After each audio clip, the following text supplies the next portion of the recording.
Buenos dias, y'all. RGT85 here, and no, you have not watched this video before. That is your mind playing tricks on you. That is not the case. Yes, I had to pull this video down originally because of reasons, and so now I am re-uploading it, but I ended up changing No More Heroes 3. I took No More Heroes 3 off the list because maybe that wasn't fair. You know, it's not one of the worst games. It was just really one of the most disappointing games for me personally. So I'm taking No More Heroes 3 off the list and I'm adding in something else. So there is incentive for you to watch this video for the very first time because you've never seen it. So we're switching it up to a Nintendo Switch buyer's guide for 2021, the games to avoid, and these are definitely 5 games I recommend just completely avoiding. If this is your first time on the channel, be sure to hit that subscribe button, like and share the video.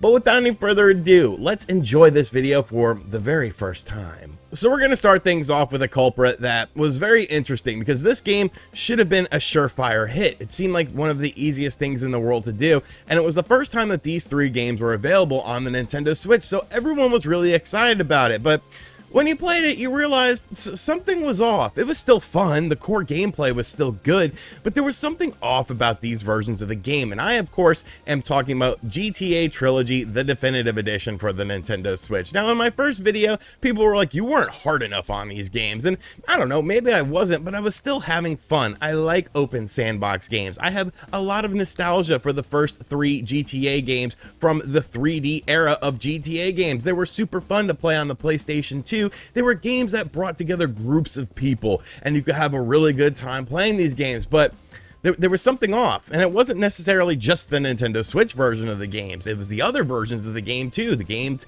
also came out on the PlayStation 4, the Xbox Series X or Xbox Series whatever, and PlayStation 5 as well, PC, Steam, all that sort of stuff. And all of these games had fundamental issues. All of these games had frame rate issues. All of these games had weather effect issues and glitches and glitches and glitches galore.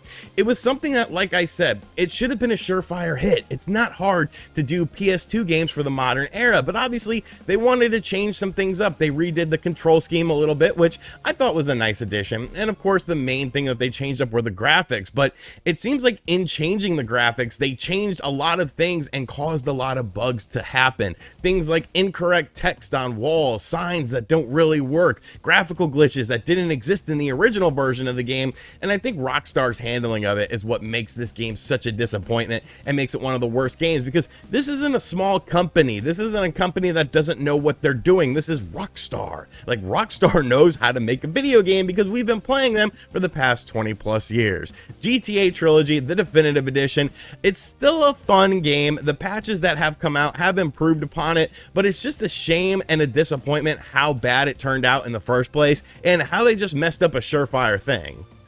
The next game we're going to talk about is Popeye for the Nintendo Switch, and this obviously was a very hot topic on the channel because, well, I didn't review this game or anything. John Riggs actually did a review of it, and he did not like the game. He thought it was one of the worst Nintendo Switch games he ever played, and he made a video about it. And then the company, Sayback, was like, no, you can't say mean things about our game. We're gonna try to sue you and take you to court. So I decided to pick up the game and see what it was all about, and it's like a game that was made in Unity engine in like a weekend. Like, there's really no charm to it. There's really no sort of indication that this is a Popeye video game. Now, if you remember, Popeye used to be very popular, especially back in the arcade era. Popeye was a huge arcade game. It also came out on the NES. I believe it also came out on the Atari 7800, 2600, maybe one of those. I could be completely wrong on it, but it was essentially like a Donkey Kong style game, that original Donkey Kong style. So people obviously had nostalgia for this game, and they obviously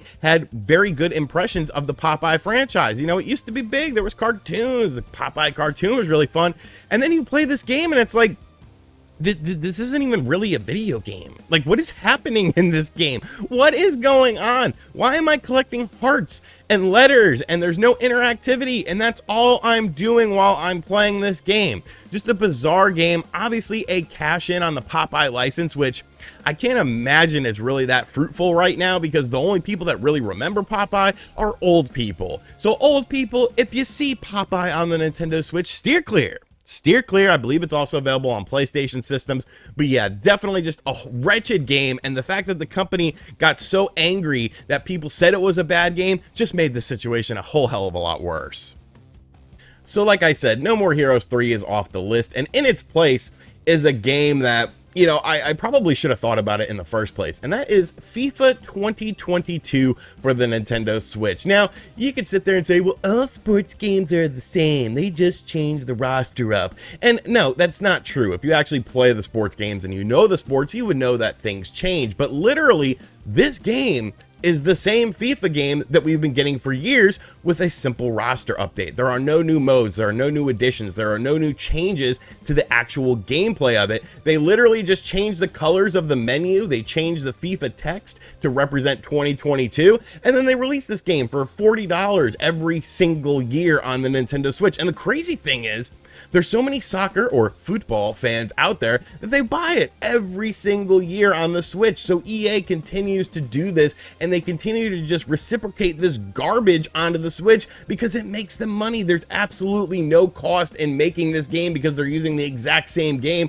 They just have to update the rosters. It's a disgusting practice. It's built off of the Xbox 360 FIFA games. And when was the last time you heard about the Xbox 360 as far as having a new game out there? We are 2 generations removed from this. EA, if you're still making this game, you need to realize that Switch owners deserve something a bit better. Switch owners deserve something a bit more proper, something designed with the actual system in mind, because you're literally releasing the same damn game over and over. It's absolutely ridiculous. It's total bullshit, and it's sad that people have to buy this game because this is the one soccer game that comes out on the Nintendo Switch.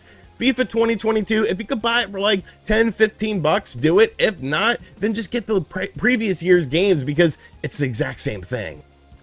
Now, usually I don't like to pick on small indie companies because obviously they don't have the massive budgets that a lot of other companies have, but this game, this indie game in particular, really stood out to me. It was just something that it was so bizarre. It was like a mind trip, and I didn't really understand why the game existed, and that is Lawn Mower Game The Next Generation. Now, I made a full video on this game, and it was just, I don't know how to explain it.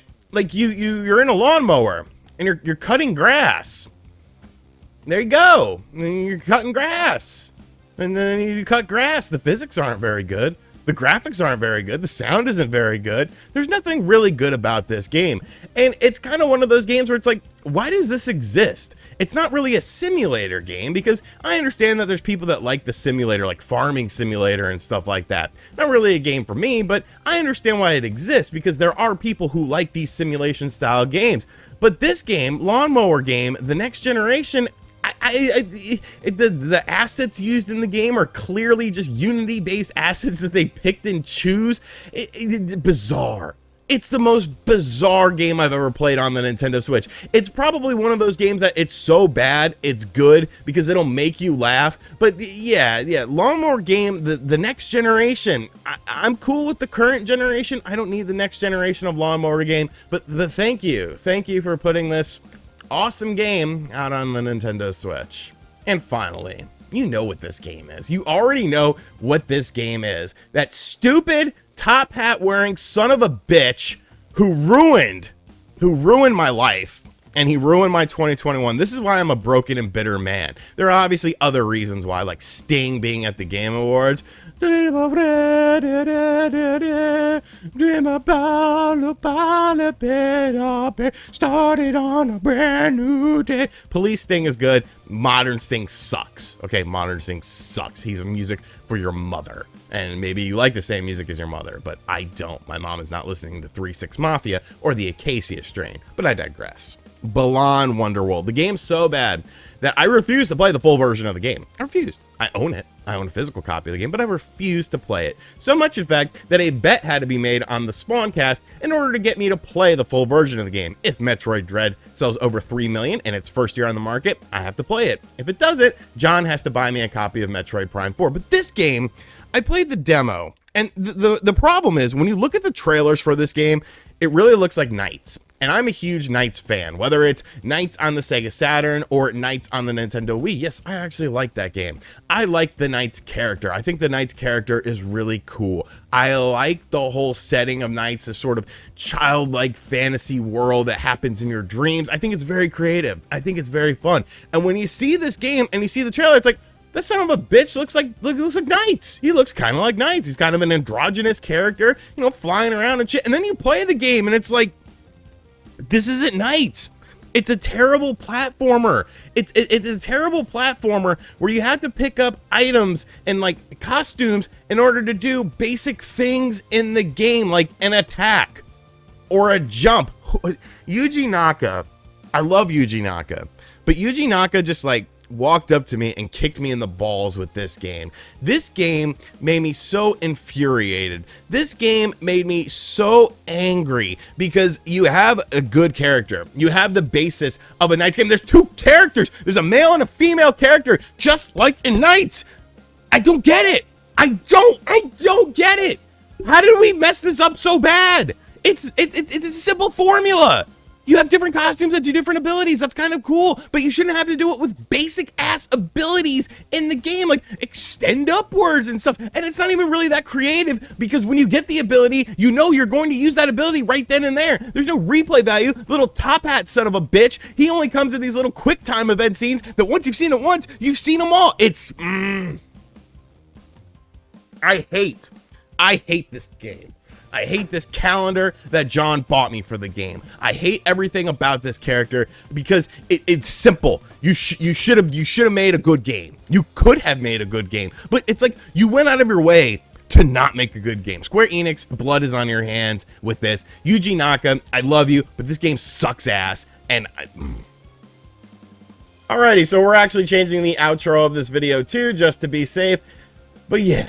There was a lot of bad games on the Nintendo Switch this year. These are 5 of the worst games in my opinion. Games that you definitely should avoid. You don't need these in your collection. Grand Theft Auto Trilogy, you know, it's definitely going to be very attractive for people to want to buy it, but wait for a sale on that game. Wait for a price drop on it. Or just wait for the game to be fixed and all these patches to come out. I would take a look at the physical edition of that game potentially because that has been delayed, and I feel like that's Nintendo delaying that version of the game because they simply want the game to be good when it releases on the cartridge, even though one of the games is going to be missing on the cartridge. So I hope you guys enjoyed this video. Sorry that I had to pull it originally. If this is the second time you watched it, you are a true RGT85 trooper, and I completely support you and love you. If it's your first time watching it, I love you all the same. If you're not watching it, I mean, I guess you're not hearing me give this speech. But anyways, guys, thank you for checking out this video. If you are new, be sure to hit that subscribe button, like, and share the video. And as always, I'll catch you guys on the next one.